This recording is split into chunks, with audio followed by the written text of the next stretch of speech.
Pakistan, and we provide free local delivery for all our customers. We also cater for restaurants and large events, so no matter how big or small your order is, Al Akbar's is the name to remember. Visit us now at 51 to 53 Upton Lane, Forest Gate. Assalamu alaikum. This is Ismail, and I am with brother Rafiq and his daughter. Assalamu alaikum. And today we're going to be discussing about culture and Islam and how they link, and discussing about culture itself and then Islam, and we'll go in depth. Okay, so yeah, I'm going to speak about culture, what it means and how it relates to our deen. Is the sound coming through? Can you hear me? Yep. Yep. Okay. So yeah, brother, I'm going to be sitting with brother Ismail, and inshallah together we're going to be speaking about culture and Islam.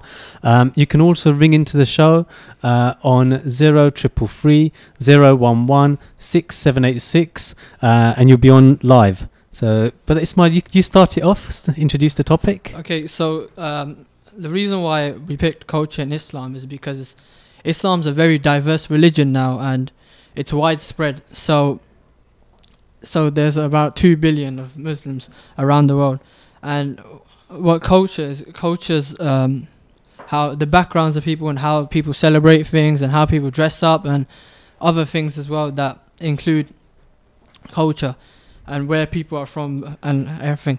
And another special thing about life right now is that there's different types of culture. So you have culture in Asia, which is different from the culture in Middle East.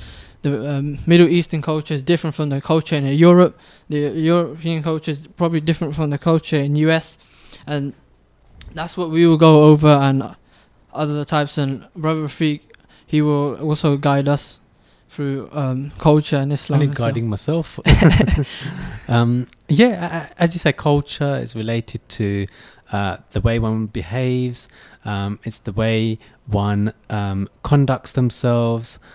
It's certain habits and characteristics that may be within a community. It's language.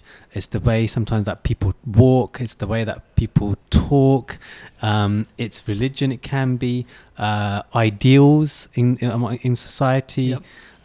So yeah, it makes an interesting discussion. Yeah. Yeah, and we're going to be going through a few topics inside this culture in Islam. So we're going to talk about the comparisons between different continents. We're going to talk about people who say that because of Islam there's these strict cultures and women as well, and how they have to dress up. And we're going to also talk about life in UK and how flexible it is for some of us, and how different it is from other places around the world. Right. Yeah. So in terms of cultures in different countries, obviously different countries have different sets of languages. So languages vary between different countries. That forms a part of culture as well. But in addition to that, there are different dialects of language. So, for example, the language in the United Kingdom is English. The language in the United States of America is also English. In Australia, it's also English, but their dialects are different. Not only that, but the dialect of English is even different within the United Kingdom. So there are different ways of pronouncing words. So down in London, you say bag, B-A-G, it's bag. You go up north maybe to Manchester, and they'll say bog. And if it's the first time you visited the UK from, say, India or Pakistan, and you hear bog and you think garden, right? And you say bag, and that's a bag. So there's different pronunciations as well, different dialects in relation to culture. Yeah, not only in just English itself, but in other languages as well. So, say for Arabic, because countries from Arabic go from Morocco all the way to Iran, so, and around there. So you have different type of words, different type of sentence structures, how people speak. So it's not always the same, and especially what people wear, like the sort of clothing and everything. You wouldn't expect people to wear the same type of clothes when they're going to the mosque, say in Pakistan or India, or people in Saudi Arabia or other Middle Eastern countries. Yeah, they're completely different, and it's the way that people express themselves as well that it's what makes them unique. Yeah, absolutely. So we've had language, we've had clothing, food. Different cultures use different types of foods. So, for example, in the Indian subcontinent, in Pakistan, they use Bangladesh, they use a lot of spices. If you have a lot of spices in this country, a lot of people end up having health problems. High blood pressure. Over there, they seem alright. Maybe it's something to do with their lifestyle. Lifestyle, once again, that forms a part of the culture. In the Indian subcontinent, the predominant lifestyle is a rural lifestyle. So people work on the farms, and I guess if they're having all these spices and also fats, ghee, but if they're working on the farms, they're going to sweat that off, they're going to burn it all off, and it won't have any, it won't linger in your body to have negative effects. But then you have other countries where, for example, Afghanistan, and I've heard Afghanistan and also the Atlas Mountains and parts of Russia. They don't cook their meat. They literally, they're happy to have it heated up. So they'll do the qurbani, they'll do the slaughter, and then they'll put the meat on their horses, and they're happy for the meat to be heated up by the warmth of the bodies of their horses or whatever animals they're using, and they'll eat that. They'll be fine with that. Then you get some countries where they don't use any spice at all. Mediterranean countries, they're not into their spices very much. And in the United Kingdom, well, until maybe 60, 70 years ago, there were hardly any spices used in food. It was a very simple diet that was eaten here. Yeah, I agree, because there are a lot of people around that can't take spices, and there are a lot of people around that obviously can, and especially in the UK, because life is so you have every culture just mixing up in the UK that you're not unique as a big group. Everyone has everyone has differences, the similarities, and you might have someone that eats this, you might have someone that's allergic to this, and then you might have someone that can eat this, and someone that obviously is used to what his mother's making, or anyone in the house. Sounds like you're talking from experience. Yeah, probably. No, absolutely. Just in terms of clothing, language, foods, if that forms a part of a culture of a country, of a community, that also changes with time. So, for example, people these days, they talk about, especially when it comes to Muslim dress, especially Muslim women's dress, the headscarf. And I've read a few books which were written about 100, 110, 120 years ago in the UK, and those books describe the clothing that was worn, and there are also videos of video recordings of this in existence, and you can even Google find them on YouTube. There were women about 100 years ago in the UK regularly covered their hair. That was as part of their dress. Yeah. Not only that, but and this is in 1918 in England, if a female was seen with her ankle exposed, she was considered to be a loose woman in this society, in the United Kingdom. This is 1918. So, and now, you can see society has changed a lot. So culture, it does change. It does evolve.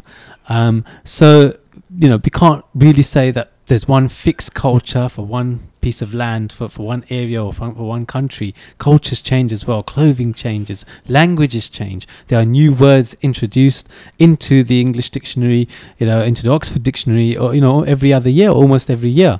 So these are you can say natural. These evolutions are natural in every culture, in every society.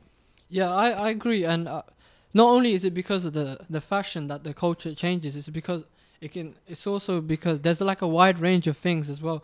So you have technology and how technology keeps growing, and now before we used to have really big computers, and we used to have really big connectors, and now we just have mobile phones where we can text or anything, and especially it can.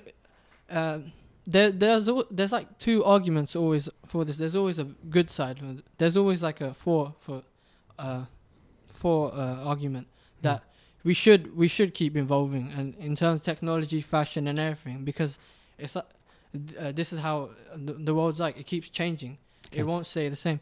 And then you have others that say, no, we want the past back, and how things were like in the past, how the fashion was like in the past, how the technology was like, how cars were like in the past, how basically culture was like in the past overall. So there's always these two arguments, but you can't really stop change because it will keep changing. And now before, just like women, men used to wear baggy, loose trousers before with their suits, and now you have skinny fit, you have ultra skinny fit, you have now other trousers that are ranged from size just for their fashion. So it will just keep evolving now. Okay, so now you've touched on, I guess, the crux of this show. Where do Muslims fit in? Do they go along with the culture? What does Islam say? And that's a part of our discussion, and we would like listeners to phone in and to join the discussion as well. So, go on. Well, I think that because we live in the UK now, there's two sides of us now. We have to obey what's in our religion. We need to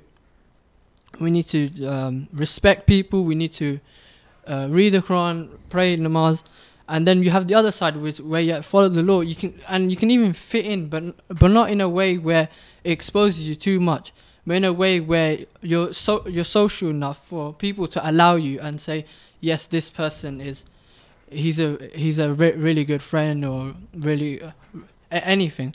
So I think that in terms of staying in like Western countries, Islam does fit in, because we do have our inner laws inside us. We do have you shouldn't do this, but it doesn't really affect the country at all. So you're saying we can adopt aspects of the culture of for example, of the United Kingdom or Western countries, but as long as it doesn't doesn't mean disobedience of our faith. Yeah, it doesn't overlap the line. So historically, I guess the question arises, as a guide, we could look at what exactly did Muslims do in the past, because Britain isn't the first non-Muslim land that Muslim migrants have travelled to. Spain wasn't a Muslim country. Indonesia wasn't a Muslim country. India wasn't a Muslim country. When Islam spread to these lands, and a lot of the migration to these lands was not due to the Muslim empire expanding to these lands.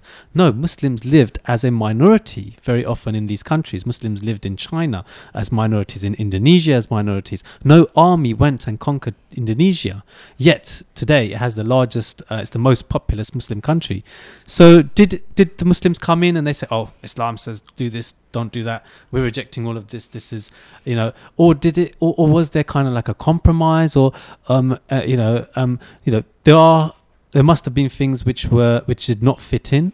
Well, Islam, what it normally teaches, it teaches us to be respectful and promote peace, not just to other Muslims, but to people outside of our religion as well.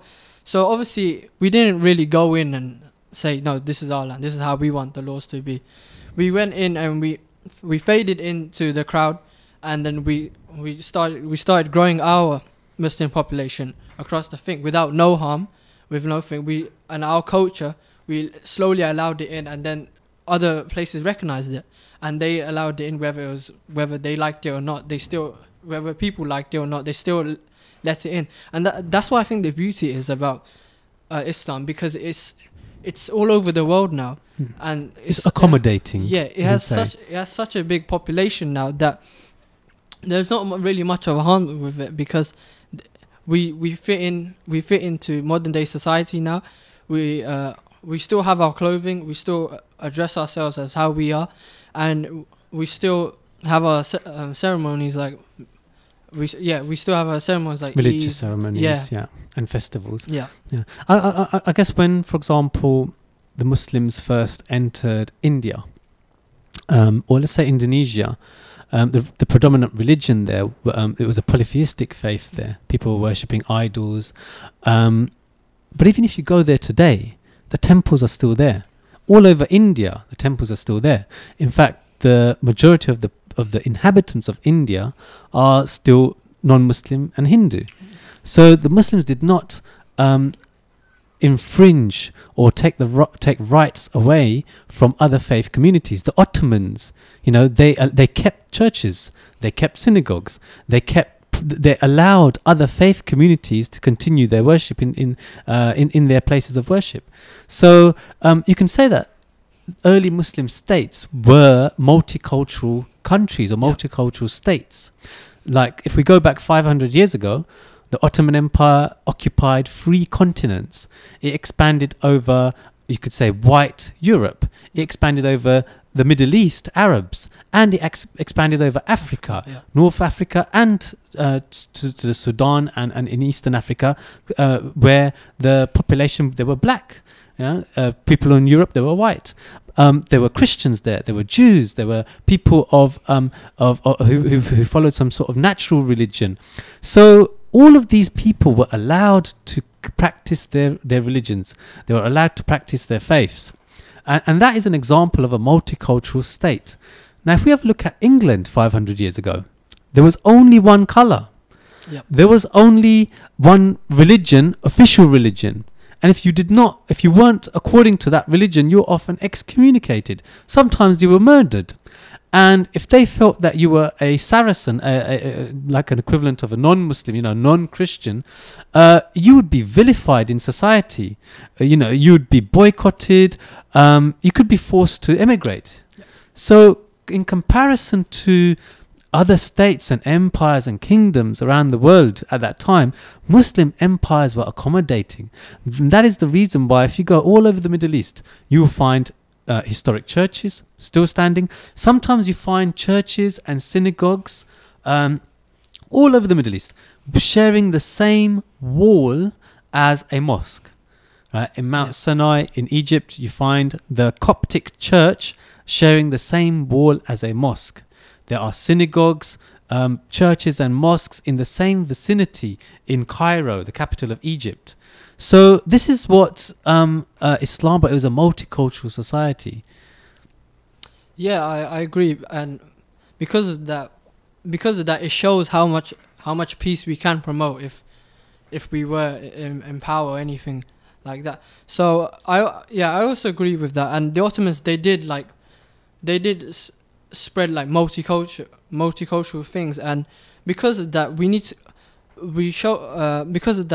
we showed other people that you shouldn't respect others. You should respect others as well as much as yourself.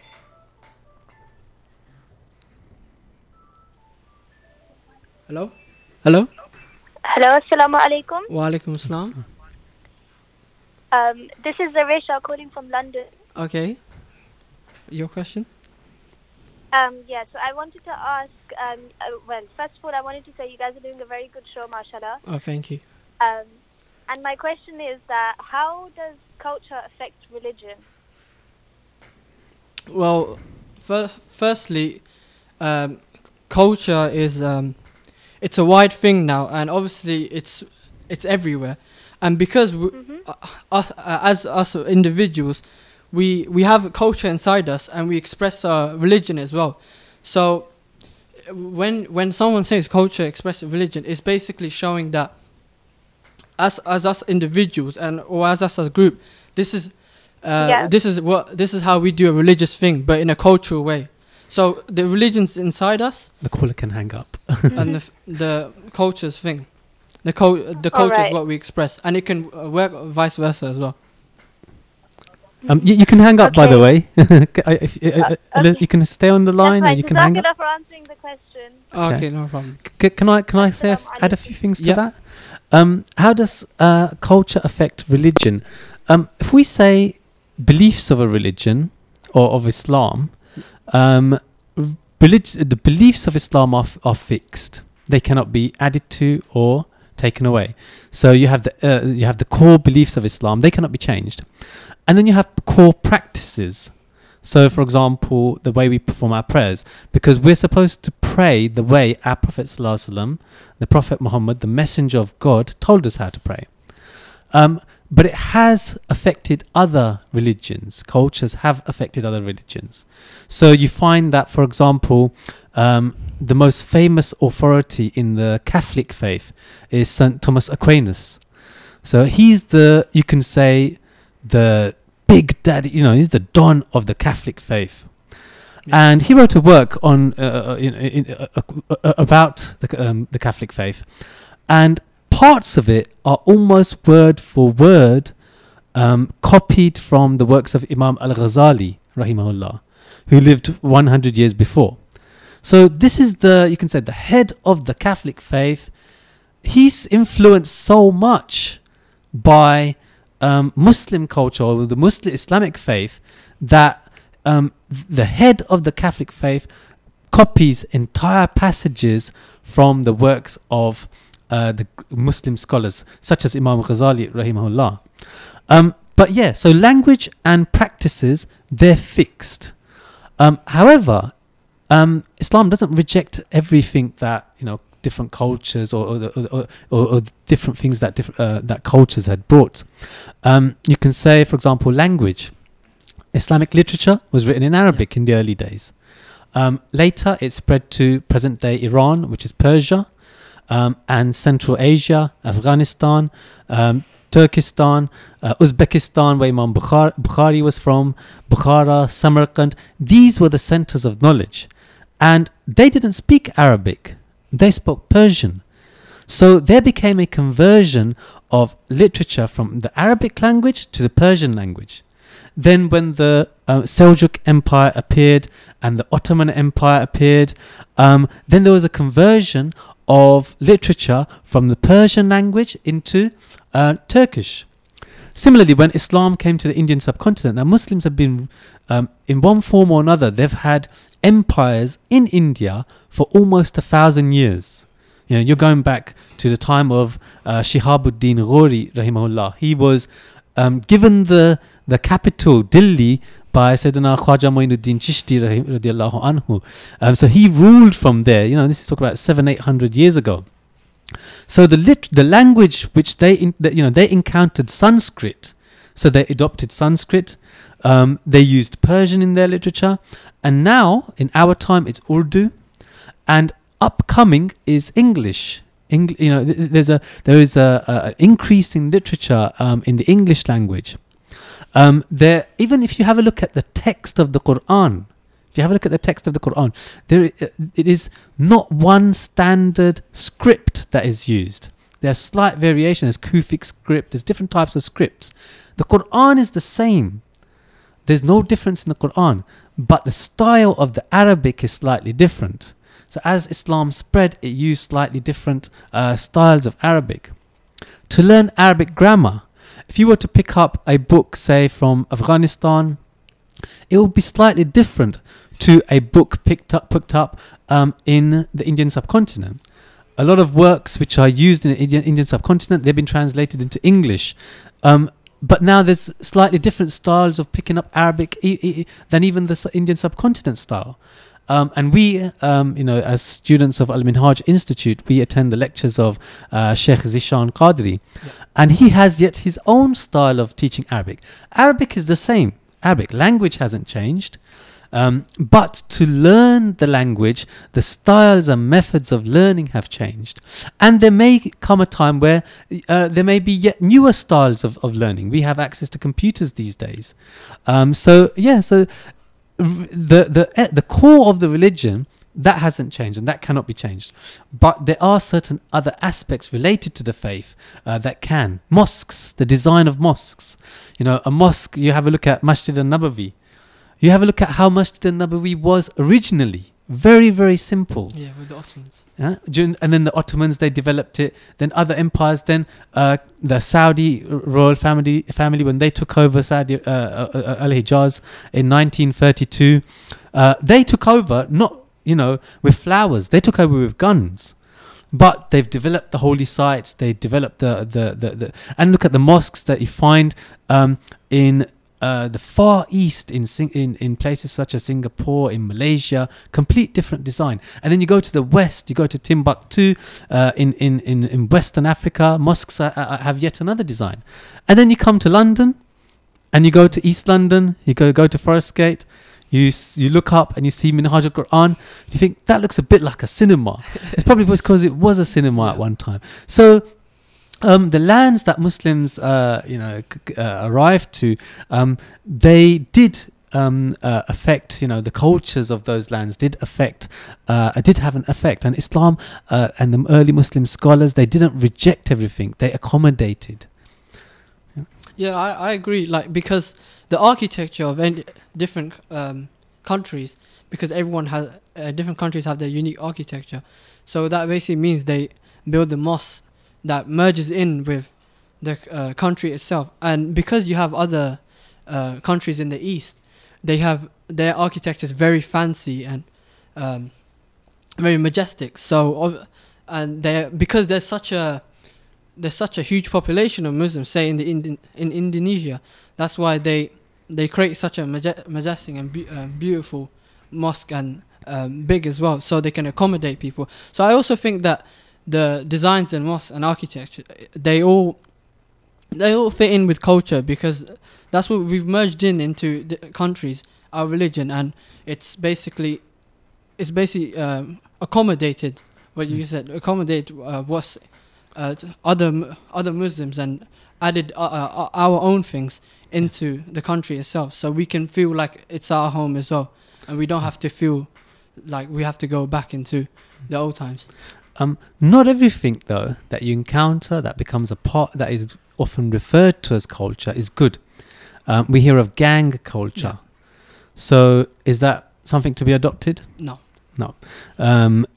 Gang culture, there are shootings and knifings and happening all the time in London, and Muslims are affected by it. Sometimes they're victims, sometimes they may be the culprits. So our stand as a Muslim community should be to pronounce and announce and mention those good characteristics and traits which are common everywhere. So I'll just read one hadith to you, which I read this a couple of days ago, and it was quite surprising. It's an eye opener. This hadith is mentioned by in Sunan Ibn Majah, in Sahih Ibn Hibban. Al-Hakim mentions it, and he says "Hada hadithun sahihun." It's a very authentic hadith from Sayyidina Abdullah radiallahu anhu, that Allah's Messenger sallallahu alaihi wasallam was asked. He said, by a man. He said, "Ya Rasulullah sallallahu alaihi wasallam, mata akunu muhsinan?" That, O Messenger of Allah sallallahu alaihi wasallam, when shall I become a muhsin, an excellent person? When will I be considered an excellent person? And the Messenger of Allah sallallahu alaihi wasallam, he replied, he says, you are pious, you are a good person, if your neighbor says you are a muhsin. And if your neighbor says you're an evil doer, if your neighbor says you're a bad person, then you're a bad person. Right? Powerful words. This is about citizenship, about neighborliness, about community spirit. This is what our faith teaches. Culture doesn't mean, we bring our samosas, we bring our salan, and the entire street smells. Or that there's barn on the floor, or there's people, shouting really loud on their phones in their own languages, and at midnight or at 1 in the morning, even if it's after performing your Taraweeh prayers, because not everyone on your street or in your neighborhood is a Muslim. Yeah. Right? Not everyone is going to appreciate you making a lot of noise when they have to wake up at 6 in the morning. If they can't sleep because of you, you're not a very neighborly person. So it's a profound hadith which emphasizes the importance of living in peace with your neighbors, living in peace and in civility with your surroundings and your community. Yeah, I agree. I mean, because as Muslims, we need to respect people around us, and not just because obviously there's always in terms of culture and spreading culture, people misguide it, and they think we need to go all out, we need to actually express everything, even if it's at night, just shout it out. And that's not how you express culture. And one of the greatest things in Islam and as Muslims is respecting others. So obviously you need to respect others. You need to basically show others that you're grateful to be here, and you're grateful to be next to them, and you're grateful to meet them. And even if they're from another religion or the same religion as you, we all need to fit in, because obviously obviously that's culture, and we were brought into that country for a reason. So let's respect it, and let's respect the people around it. So it can be said that Islam did come with a culture then, but that culture doesn't negate other cultures. But you could say that culture is upright character, Yep. is good morals and good manners, good etiquettes. And we would do very well in explaining the beauty of Islam to people outside the faith if we were to mention these. Just one hadith of the Prophet sallallahu alaihi wasallam: "Man lam yarham sagirana wa ya'rif haqqa kabirana falaysa minna." The one who does not show mercy upon the young and who does not uphold the rights and respects of the elders is not from us. So showing mercy to the young, showing respect to the elderly, a great, you can say, virtue. So if we were to promote universal values in society, that would give a good image of Islam, and then people would actually turn around and say, yeah, they're of a different culture, but you know what? It's a good culture. And many people actually say that. Many people living in the West, in the United Kingdom, they've actually remarked that we lost a lot of our values. We've lost a lot of our values in the last 50, 60, 70 years. But with the Muslims coming, look, they stay with their families. They believe in family unit. They believe in having a family.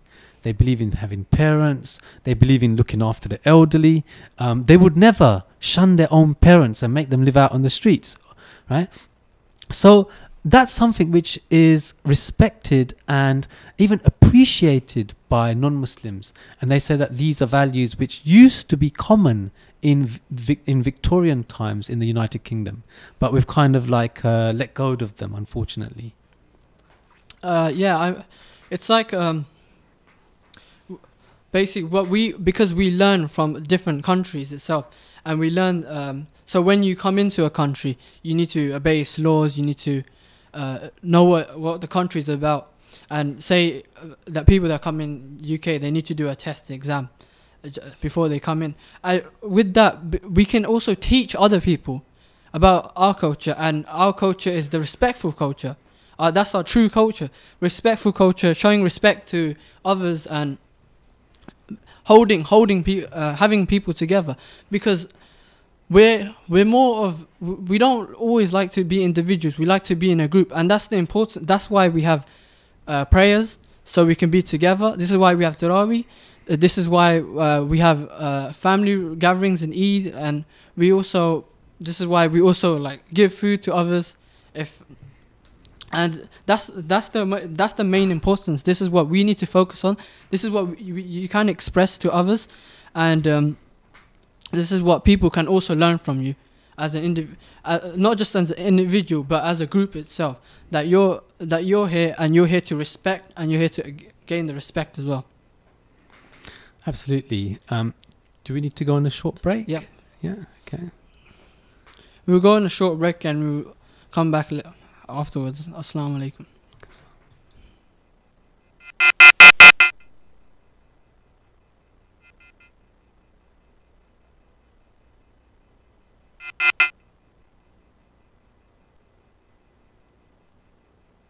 Marinated Lahori masala fish or lamb offals. We have them available at very competitive prices. We are wholesale suppliers to restaurants, butchers and caterers. Visit us at 51 to 53 Upton Lane, London E7 9PA. Contact us on 07415 474 185. Usman needs the adhesive to work. If not, his day will be a disaster.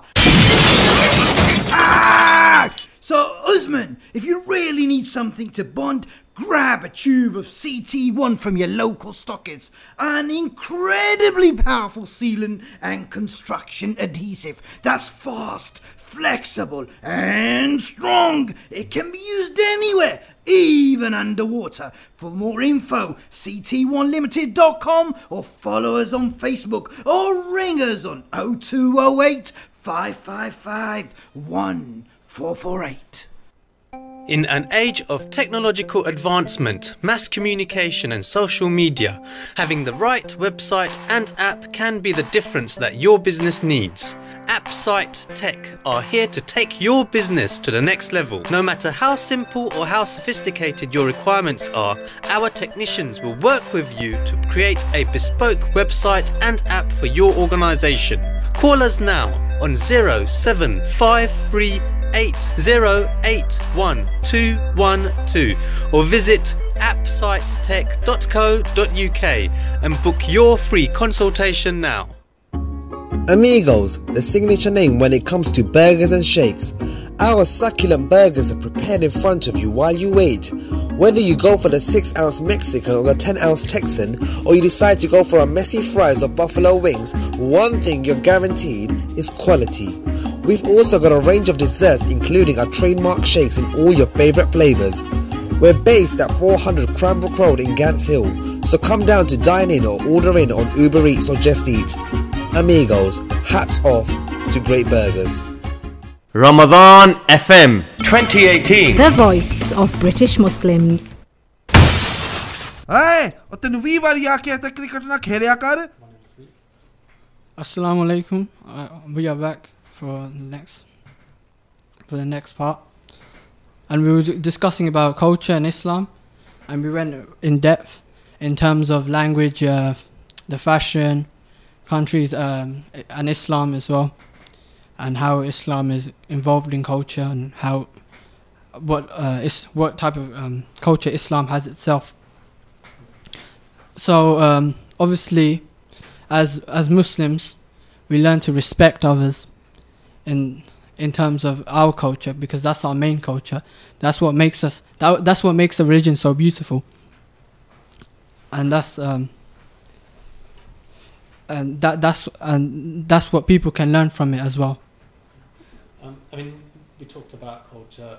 Historically, Muslims influenced other cultures and societies. We mentioned influence in religion, the Catholic faith. When inshallah you go to university. Yeah. And upon graduation, they will give you a gown. They will gown you, and you wear a hat. Yeah. Now, if you were to go to the middle of the Sahara Desert, to say a country such as Nigeria, northern Nigeria, Chad, those sort of areas, when they complete their studies, their Sharia studies or their Islamic studies, in the middle of the desert, so none of this fancy projectors and fancy books and literatures that you find in universities. When you go there, when they graduate, and this is what they've been doing from the from the establishment of those centres of learning, of those madrasas. Yeah. They give you a gown, and they give you a turban. Yeah. And the turban has a string, right? And that's the same as the gown that's given to you at university. Yeah. So if we're upright, if we're good citizens, we can have a positive influence in our surrounding societies. So yeah, we don't need to give up, your samosas and gulab jamuns and pakores. No, you can eat them, you can have them, Yep. and you can adopt new foods, you can adopt new cultures. But as long as we need to have an upright, you can say, character. Yep. Learn well, educate yourself. If you're educated, then you're strong in society. If you're strong in society, you're looked up to in society. If you're not educated, if you're not economically established, then your influence is less. Yep. So I think as a Muslim community, especially the students of Minhaj Institute, they're probably going to school or college or at university now. That's what we need to aspire towards, being a strong member of society. And I'd just like to conclude that the Prophet himself, Muhammad Sallallahu Alaihi Wasallam, he devoted and sacrificed his life for the sake of us, for the sake of his nation, to bring the greater good, to put us into the good path and the straight path. So in return, and as a favor, we should give back to the Prophet Muhammad Sallallahu Alaihi Wasallam, Allah Almighty, and we should not just praying namaz 5 times a day, not just keeping your fast, not just reading Quran, but respect, manners, etiquettes. We need to respect the people that we're around, appreciate the people. We need to appreciate our parents. We've come to a time now where we don't appreciate our parents now, and we just ignore them. But we need to all bear in mind that they're not gonna be with us forever. There will soon leave us. There will be a time where we will be by their deathbeds, crying, and we'll have a gutted feeling in our hearts that if only they lived a bit longer. If only they lived a bit longer, I could spend more time with them. I could respect them, and not just manners and respect itself, but gain knowledge. And because we're in such a blessed month now, and we are so lucky to have Radio Ramadan, so we can learn from these discussions, not from myself and Honorable Brother Rafiq, but also from the talented sisters that also have very interesting topics that we can learn from, and that should be discussed in modern day society. Just the last point that our great and legendary Allama Sahib said, that your reason to be in Islam shouldn't be because of your parents. It should be because you love Islam, because you want to be in Islam, because you want to take what's from this earth onto your next life, onto your deathbed, onto your grave, when you're being questioned, when in Day of Judgment. So then you can be a pious man, so you can have internal beauty inside you, so you can be the player of Allah, so you can walk through the gates of Jannah. We all need to bear in mind that we need to make use of this life, and we need to be respectful, be great, have knowledge, because this life it's as small as a sand grain in a desert. So we won't get much out of this life.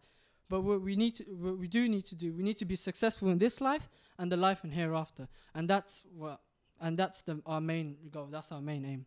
Thank you. Thank you for listening. Assalamu alaikum. Wa alaikum salam. For restaurants and